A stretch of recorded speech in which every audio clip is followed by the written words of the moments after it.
The EQuIP Collaborative is a wonderful opportunity for diverse states who are trying to achieve the same standards for instruction to come together and establish a common criteria for the quality of instructional resources. The EQuIP work grows out of an effort by 3 states, Massachusetts, New York, and Rhode Island, called the Tri-State. The Tri-State Collaborative started in October of 2010. At that time, we realized that we were all doing something related to creating model units or model lessons or assessments that would be implemented in classrooms that would be connected to the Common Core. As a result of that conversation, the idea of a tri-state rubric, a document that we could use to evaluate these materials, these lessons, these units, was born. And we've been working on that rubric for the last 10 months or so.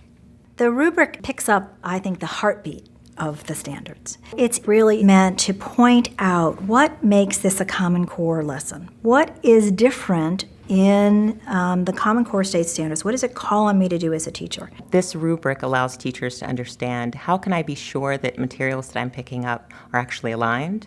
How can I understand if they contain enough for my students to be able to demonstrate the shifts that the Common Core requires? So for the purposes of this first one, we'll just go like criteria by criteria and see what we saw and what we didn't. So what do we think about this lesson targeting a set of grade level standards for teaching and learning? We feel like we saw evidence of that. I felt like I saw a lot of evidence of that because there were multiple opportunities for reading, for writing, and for speaking and listening with the discussions that were going on. It's important for them to have criteria for understanding the quality of what they're using. I think it does a wonderful job of determining the central idea and analyzing its development. So I would say that probably the standard 8.1 and 8.2 are the strongest two, even though she's listed the others as well. I thought just the use of vocabulary in the text, because the connotations were just out of this world, and they would have such a great discussion about why using this word instead of something else, why the author would use certain words. It gave you such a great visual. Yeah. And so I thought it would really hook the students. Yeah. Even though it is a very complex piece of reading, I thought, boy, they could start to visualize a lot of that because of the word choice that was in there. There's Dimension 1, which speaks certainly to things you would have seen before, which is, are they aligned to the standards? But in that column, it includes something on text complexity. Text complexity runs to the sort of the heart and soul of the Common Core State Standards. So there's a whole dimension number 2, which is on the shifts of the Common Core. So that really picks up what is transformation about the Common Core State Standards. What should I be able to see in a lesson? What should I be able to see in a classroom? These really are the shifts, the shifts that you would see. So the first one is reading text closely, examining textual evidence, and it really is saying that the text isn't just a byproduct of the lesson, it is central to the lesson. There can be other parts to a lesson, of course, but that it's not just, read this and then everything else we're doing is over here. It has to feel like it's sort of the heartbeat of the lesson, if you will. So text-based evidence, so that we're really looking for text-dependent questions. We're trying to get a sense of what it is that you really are wanting students to learn from the text, right? Because we're about students learning and building knowledge from text. The next dimension is instructional support. So that's where you want to look at, it's not only what you're teaching, but how you're teaching it.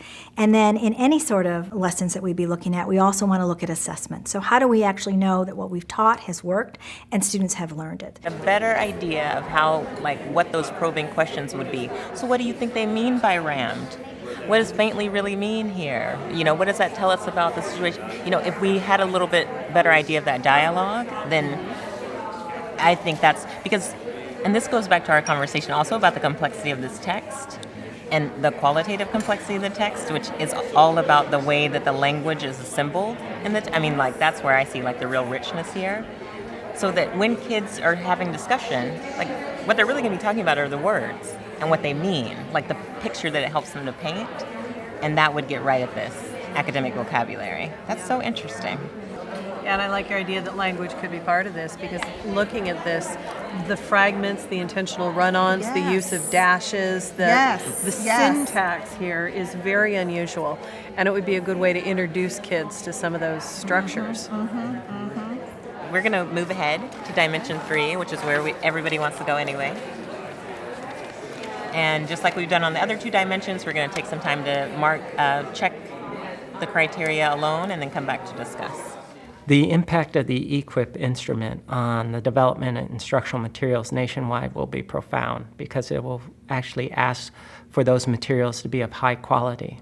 We model a common lesson when we teach the rubric because you can have the words on a page on a rubric, but how do we actually apply them?